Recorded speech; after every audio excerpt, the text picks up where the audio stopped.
Kenali, nama aku Ratu Inas Mumtakina, aku dari kelompok 5. Di sini aku pengen nanya-nanya mengenai perbuatan melawan hukum sama anggota lain dari kelompok 5. Yuk tonton. Nah, di sini aku udah bareng sama salah satu anggota dari kelompok 5. Coba dong kenali namanya siapa. Terus menurut kamu pengertian PMH itu apa sih? Oke, kenalkan nama aku Destika Santi dengan NIM 23080102232. Menurut aku sendiri, PMH adalah singkatan dari perbuatan melawan hukum.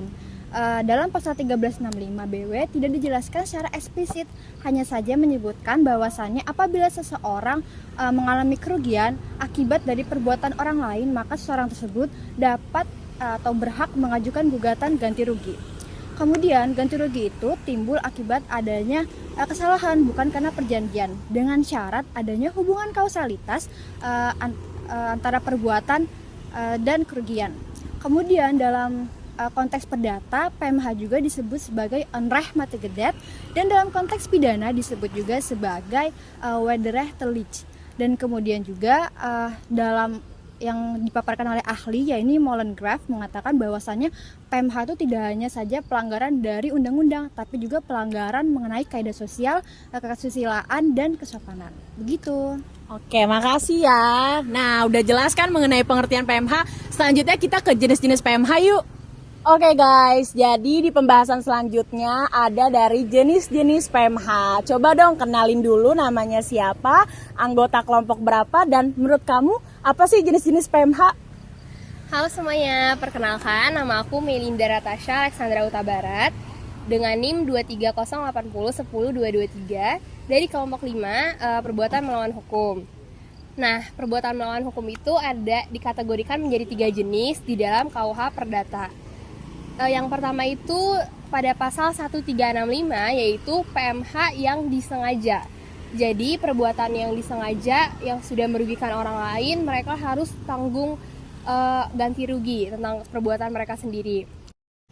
Nah, selanjutnya di jenis yang kedua adalah PMH tanpa kelalaian atau kesengajaan. Jadi maksudnya di dalam pasal 1366 ini dibilang kalau kita melakukan perbuatan kesalahan tapi disuruh oleh atasan kita atau pokoknya disuruh, kita itu harus bertanggung jawab juga atas kesalahan atau tindakan kita atas perbuatan melawan hukum itu. Lalu yang ketiga itu terakhir dari pasal 1367 itu adalah PMH akibat kelalaian. Jadi mengatakan bahwa jika beberapa orang bekerja sama untuk melakukan pelanggaran hukum, mereka akan bertanggung jawab atas kerugian yang ditimbulkan bersama-sama. Oke, terima kasih. Mengenai jenis-jenis PMH jelas banget dong. Sekarang kita ke syarat atau unsur-unsur PMH. Yuk simak. Oke guys, di sini aku udah sama salah satu dari anggota kelompok 5 nih. Coba dong kenalin namanya siapa, terus juga unsur-unsur atau syarat dari PMH itu apa aja sih? Halo semua, kenalin nama aku Salsabila Triandani dengan NIM 23080102229. Nah, unsur atau syarat-syarat PMH itu sendiri ada 4. Yang pertama itu perbuatan harus melawan hukum. Sesuai dengan penafsiran, pengertian perbuatan melawan hukum dalam arti sempit hanya meliputi orang lain dan kewajiban si pembuat yang bertentangan. Nah, yang kedua itu perbuatan itu harus dilakukan dengan kesalahan atau kelalaian.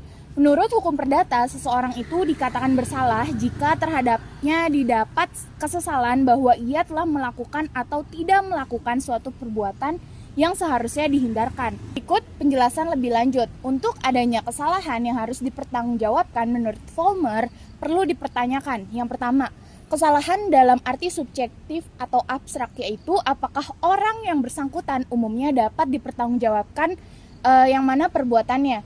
Yang kedua, dalam arti objektif atau konkret, yaitu apakah ada keadaan memaksa atau overmach atau force majeure atau keadaan darurat. Nah, selanjutnya untuk unsur atau syarat yang 3 dan 4 akan dijelaskan lebih lanjut oleh teman aku.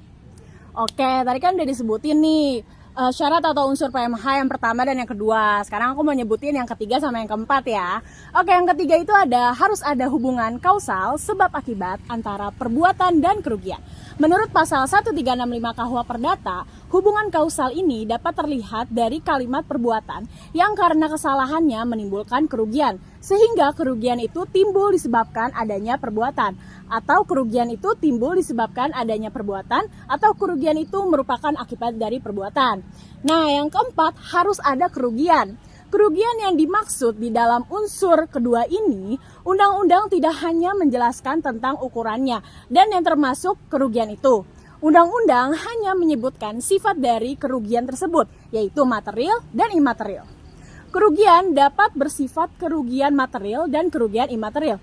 Apa ukurannya, apa yang termasuk kerugian itu tidak ada ditentukan lebih lanjut dalam undang-undang sehubungan dengan perbuatan melawan hukum. Oke, di sini juga kita menjabarkan mengenai apa sih perbedaan dari wan prestasi sama PMH. Coba dong boleh dijawab. Oke, jadi perbedaan dari wan prestasi dan PMH itu ada 3 poin di sini. Yang pertama dari dasar hukumnya, kalau PMH itu pasalnya ada di KUH Perdata pasal 1365, sedangkan kalau wan prestasi ada di pasal 1234 KUH Perdata. Lalu yang poin kedua adalah penggugat dari PMH harus membuktikan aspek kesalahan dari yang digugat, sedangkan kalau wan prestasi itu tidak perlu membuktikan bagaimananya kesalahan orang yang ada di dalam hubungan perjanjian tersebut. Nah, kalau yang terakhir, yang ketiga, poin ketiga adalah penggugat dapat menuntut pengembalian keadaan semula di dalam perbuatan melawan hukum, sedangkan dalam gugatan wan prestasi itu tidak dapat. Sekian. Oke. Nah, di sini kami selain membahas hal-hal seperti tadi, kami juga menjabarkan mengenai contoh kasus dari PMH. Simak ya pembahasannya. Hai, perkenalkan nama saya Eka Lintang Trilarsari dengan NIM 230801030. Di sini saya dari kelompok 5 PMH. Tadi teman-teman udah menjelaskan dan menjabarkan apa itu PMH dan unsur-unsur lainnya. Di sini saya akan menjelaskan contoh kasus dari PMH sendiri. Nah, yang pertama datang dari seorang pengguna media sosial di Indonesia yang secara hukum diproses karena mencemarkan nama baik seseorang melalui platform Facebook. Dia menulis tuduhan palsu terhadap seorang tokoh masyarakat yang menyebabkan kerugian reputasi. Nah, hal ini melanggar Undang-Undang Informasi dan Transaksi Elektronik atau UU ITE di Indonesia. Kasus kedua datang dari seorang selebritis sekaligus politikus di Indonesia. Kira-kira siapa ya? Ternyata yang terkena kasus dari PMH ini adalah Ahmad Dhani. Dia terlibat dalam kasus pencemaran nama baik karena cuitan kontroversi di Twitter. Ahmad Dhani diduga menulis pernyataan yang dianggap menghina kelompok tertentu yang kemudian memicu laporan dari masyarakat. Proses hukum yang dialami oleh Ahmad Dhani, ia didakwa melanggar pasal 27 ayat 3 Undang-Undang ITE yang mengatur tentang penghinaan dan pencemaran nama baik melalui sarana elektronik. Setelah menjalani proses pengadilan, ia dinyatakan bersalah dan dijatuhi hukuman penjara selama 1,5 tahun. Begitu contoh kasus yang dapat saya sampaikan. Terima kasih. Oke, tadi kan kita udah ngebahas tuh mengenai pengertian, jenis-jenis, dan syarat atau unsur. Kita juga memaparkan mengenai kasusnya. Sekarang kita juga memaparkan mengenai kesimpulannya. Nah, untuk kesimpulannya, perbuatan melawan hukum adalah tindakan yang bertentangan dengan peraturan hukum yang berlaku dan dapat mengakibatkan konsekuensi hukum bagi orang yang melakukannya. Perbuatan melawan hukum juga dalam masyarakat kompleks tidak terbatas pada tindakan kriminal. Mereka juga mencakup pelanggaran terhadap undang-undang, etika, dan norma sosial. Pasal 1365 BW adalah mengatur apabila seseorang mengalami kerugian karena perbuatan melanggar hukum yang dilakukan oleh orang lain terhadap dirinya, maka ia dapat mengajukan gugatan ganti rugi. Perbuatan melawan hukum juga yang tercantum dalam pasal 1365 BW hanya mengatur bentuk ganti rugi yang dibebankan. Oke, nah sekarang udah jelas dong apa itu PMH, apa itu jenis-jenis PMH, dan apa itu syarat dari PMH itu. Dan kasusnya juga tadi kami udah menjabarkan kan.